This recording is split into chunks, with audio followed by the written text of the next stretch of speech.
iroso bebe kokoa amin'ny fifehezana ny fikirakirana ny digitalisation amin'ny alalan'ny fametrahana ny e-gouvernance ny fanjakana malagasy hanamorana ny asa eny amin'ny birao-mpanjakana.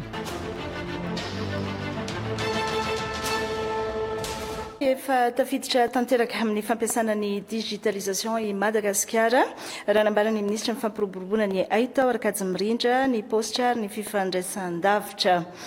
Efa maro ireo ministera sy ireo amin'ny sehatra tsy miankina no mampiasa izany digitalisation izany. Iroso bebe kokoa amin'ny fifehezana sy ny fikirakirana ary ny fametrahana ny e-gouvernance ny fanjakana malagasy tanjona ny hanamorana ny fikirakirana ireo antotan-kevitra na ireo données mikasika ny asa mpanjakana eny anivon'ireo birao-mpanjakana. Nisy ny atrikasa fikaonandoha sy fifanakalozana traikefa izay aritra roa andro iarahana amin'ireo manampahaizana momba ny Aitao Arkady Mirindra avy eto an-toerana sy avy any ivelany. Keta Revila Fanirkely. Tetika safahan'ireo ministera rehetra miara-miasa miaraka amin'ny fikirakirana ireo antotan-kevitra samihafa na données amin'ny alalan'ny digitalisation ny fametrahana ity e-gouvernance ity. Satria ao daholo zany ireo ministera rehetra mampiasa logiciel, mampiasa base de données centralisée, mampiasa application izay ilaina ny fampiasana azy miaraka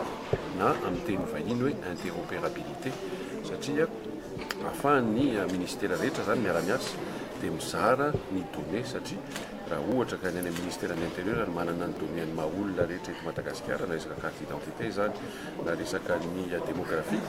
any amin'ny santé nefa no ny fa resaka fahasalamana dia any amin'ny enseignement supérieur na any amin'ny éducation nationale ny fampianarana any amin'ny ministera ny toe-karena ny resaka aba resaka etra sotran'izany dia ny momba ny olona rehetra zany mila centralisé na dia mila apetraka ny interopérabilité an'ireo base de données rehetrarehetra ireo dia ampiasana ihany koa zany ny intelligence artificielle ahafahantsika ohatra ho an'ny daholo be zany miplanifier na mijery na mitsinjo hoe aiza ny tokony toerana asiana toeram-pianarana, aiza ny tokony toerana asiana toeram-pitsaboana, aiza ny tokony toerana asiana mpitandro filaminana ao anatin'le fikirakirana le données ny ilaina an'izany no fametrahantsika n'le tetikasa ohatran'izao ahafahantsika koa eto Madagasikara zany misitraka ny fahaizan'ireo manampahaizany any ivelany izay miaraka amintsika eto ankehitriny. Mikando mandritra ny roa andro ireo ministera isan-tsokajiny sy ireo sehatra tsy miankina miaraka amin'ireo manampahaizana momba ny Aitao Arkady Mirindra avy eto-an-toerana sy avy any ivelany